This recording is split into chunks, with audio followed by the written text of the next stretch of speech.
Alright guys, here's the aftermath of yesterday's blizzard. All of the snow blew from certain areas to others. Had a buddy come in here and snowplow the driveway.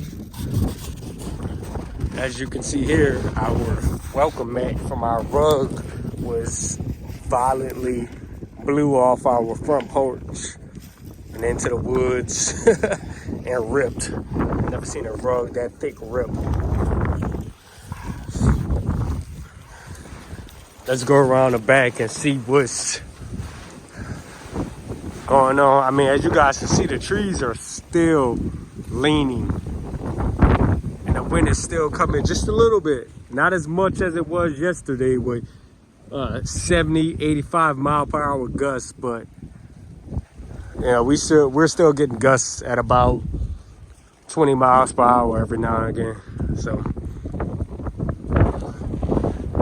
yeah, let's go see.